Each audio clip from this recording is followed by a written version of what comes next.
అధ్యాయం 11 చిత్తనిరోధం.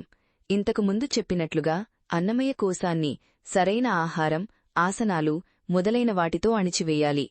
ప్రాణమయ కోశాన్ని అణిచివేయడానికి చిత్త వికాసాన్ని నిరంతరం నియంత్రిస్తూ నిర్దేశించాలి. ఈ విషయంలో నీల్ ప్రతియార్ అందించిన ఒక కైలాస గురువు యొక్క బోధనలు గమనించదగినవి. ఆ గురువు అధోలోకం వంటి రాక్షసులను ఆవాహన చేసి కదిలించినప్పుడు సంభవించే ఆకస్మిక మరణాల గురించి ప్రస్తావిస్తున్నారు. ఈ గురువు మూఢనమ్మకాలు ఉన్న వ్యక్తి కాదు. ఆ విధంగా మరణించినవారు భయం వల్ల చంపబడ్డారని ఆయన భావించారు. అయితే రాక్షసులు వాస్తవానికి లేరు, కాని మన మధ్యే జన్మిస్తారు. వారు ఆహారంలో లేరు అని దృఢంగా నమ్మినవాడు వారికి భయపడడు.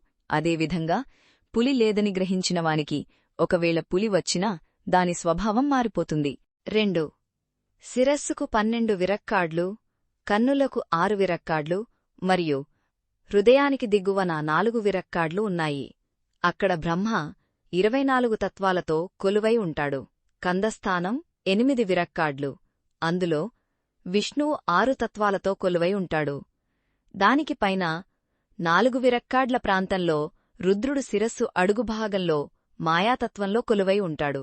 దానికి పైన 2 విరక్కాడ్ల వద్ద పూర్వమాద్యస్థానం ఉంది. అక్కడ ఈశ్వరుడు శుద్ధ విద్య మరియు ఈశ్వరతత్వాలతో కొలువై ఉంటాడు. 11వ విరక్కాడ్లో సదాశివుడు సదాశివ మరియు శక్తితత్వాలతో కొలువై ఉంటాడు. దానికి పైన 1 విరక్కాడ్ ప్రాంతంలో శివుడు శక్తితత్వంతో కొలువై ఉంటాడు. అదే విరక్కాడ్ ప్రాంతంలో శిరస్సు యొక్క అంతరవ్యాపిని మరియు సమానుడు కూడా ఉంటారు. మీ మనస్సు మరియు పరమాత్మ ఉన్నత పరిమితికి అతీతమైనవి. అకారం అనగా హృదయంలో 1 ఫలకం, ఉకారం అనగా కందంలో 2 ఫలకాలు, మహారం అనగా తాలుమూలంలో 3 ఫలకాలు, బిందువు అనగా అరఫలకం.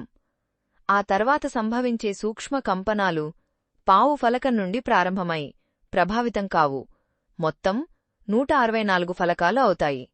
శ్వసచంద తంత్రం శ్రీ క్షేమరాజ వ్యాఖ్యానం. ఈ సంతపటంలోని 2వ అధ్యాయంలో ఇవ్వబడిన తాత్విక జపాలకు, 6వ అధ్యాయంలో కనిపించే చక్రాల వివరణకు, ఊర్ధ్వ చక్రాలకు మరియు 8వ చిత్రంలో చూపిన స్థానాలకు శ్రద్ధ వహించడం ముఖ్యం. 3. ప్రణవాప్యముపై ఈ క్రింది బోధనలు ఉర్థాగీత ఉపనిషత్తుల నుండి తీసుకోబడిన శ్లోకాలు. వేదాలలో పేర్కొనబడి వేదాంతంలో స్థిరపడిన ఓం అనే అక్షరం యొక్క స్వభావంలో లీనమైన యోగి ఆహార రూపంలో దేవుడవుతాడు. ఉత్తరగీత. ఓంకారానికి 12 ఫలకాలు ఉన్నాయి. ఫలక శరీరాన్ని విడిచిపెట్టినవాడు మన దేశ చక్రవర్తిగా పునర్జన్మిస్తాడు. 2వ ఫలకంలో యక్షుడిగా, 3వ ఫలకంలో విద్యాధరుడిగా, 4వ ఫలకంలో గంధర్వుడిగా, 5వ ఫలకంలో సోమలోకదేవుడిగా, 6వ ఫలకంలో ఇంద్రలోకదేవుడిగా, 7వ ఫలకంలో విష్ణులోకదేవుడిగా, ఈ విధంగా 8వ ఫలకం నుండి 11వ ఫలకం వరకు రుద్ర, మహా, జన మరియు తపోలోకదేవుడిగా, 12వ ఫలకంలో అతను పరబ్రహ్మాన్ని పొందుతాడు. నాదబిందు పాణిషద్. సి. ప్రణవంలోని మొదటి 3 ఫలకాలు వరుసగా చంద్రుడు, సూర్యుడు మరియు అగ్ని. వాటిపైన కనిపించే అర్ధఫలకం 72,000 నాడులన్నింటినీ ఛేదించి శిరస్సును చేరే అగ్నిజ్వాలవలే కనిపిస్తుంది. 1 గంట కొట్టినట్లే దాని శబ్దం దీర్ఘంగా ఉండి మొద్దుబారిపోతుంది. అదేవిధంగా సిద్ధి యొక్క గొప్ప యోగి ఓంకార శబ్దాన్ని జపించాలి. బ్రహ్మ విద్యోపనిషద్. డి. క్రింది 16 మాత్రలను కలిగి ఉన్నట్లు ప్రణవాన్ని ధ్యానించవచ్చు. అవి అకారం, ఉకారం, మహారం, అర్ధమదరై, నాదం బిందుకల, కాలాదితం శాంతి, శాంతియాతీతం, ఉన్మణి, మనోన్మణి, పూరి, మధ్యమామ, పచ్యంతి, పరా. నారద పరివ్రజోపనిషద్. ఈ అకారమనేది స్థూలమైన దాని యొక్క మేల్కొన్న స్థితిని పోలి ఉంటుంది. ఉకారం అనేది సూక్ష్మమైన దాని యొక్క స్వప్నస్థితితో సమానం. మహారం అనేది అత్యంత సూక్ష్మమైన దాని యొక్క నిద్రస్థితిలో, స్వప్నరహిత నిద్రలో నిమగ్నమై ఉంటుంది. అర్ధతడ్ల అనేది పరబ్రహ్మంతో మరియు స్వప్నస్థితితో ముడిపడి ఉంటుంది. మాండూక్య ఉపనిషత్తు. మోక్షాన్ని కోరుకునేవారందరూ ఓంను ధ్యానించాలి. దాని ఆధారం భూమి, అగ్ని, ఋగ్వేదం, ఈ లోకం మరియు బ్రహ్మను సూచిస్తుంది. ఆధారం యొక్క ఉదయాన్ని సూచిస్తుంది.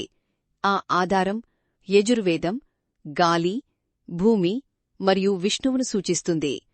ఆ ఆధారం భూమి యొక్క నశించిపోవడాన్ని మరియు మహా ఆకాశాలు, సూర్యుడు, సమ మరియు వ్యతిరేక దిశలు మరియు స్వర్గలోకం యొక్క ఉదయాన్ని సూచిస్తుంది. ప్రణవం ధనస్సు అవుతుంది. ఆత్మ దానివైపు ఎగురుతుంది మరియు పరమాత్మ దాని లక్ష్యమవుతాడు. నిరంతర సాధన ద్వారా బాణం లక్ష్యాన్ని చేరుకుంటుంది. ఓం నుండి దేవతలందరూ, జీవులందరూ మరియు లోకాలన్నీ జన్మిస్తాయి. సంకల్పంతో ఉచ్చరించిన ఓం పాపాన్ని దహించివేస్తుంది. దీర్ఘజపంతో అది సౌందర్యాన్ని సృష్టిస్తుంది. అర్ధఫలకంతో దీనిని జపించడం మోక్షాన్ని ఇస్తుంది. ప్రణవం యొక్క మూలలో ఉన్న ఈ అర్ధఫలకం ఒక జలధార వంటిది మరియు దానిని కొట్టినప్పుడు అది ప్రతిధ్వనించే పొడవైన గంటలా ఉంటుంది. ధ్యానబిందు ఉపనిషత్తు 4. బ్లావస్కి వివరించిన కైలాయ పద్ధతి. పరమాత్మను పొందాలంటే ఒకరు తమ జీవితాన్ని ఒక నిర్జీవ వస్తువుకు త్యజించాలి. తమ ప్రాపంచిక జీవితాన్ని దానికి భిన్నమైన దానికి అర్పించాలి. అప్పుడు పరమహంస నాదం మధ్య విశ్రమించగలరు. ఓ సత్యమా, శాశ్వతమైన, నాశనం లేని మరియు ఓం యొక్క శాశ్వతనాదమైన ఆ పక్షినాదం మధ్య ధ్యానం చేయడం గొప్ప ఆనందం.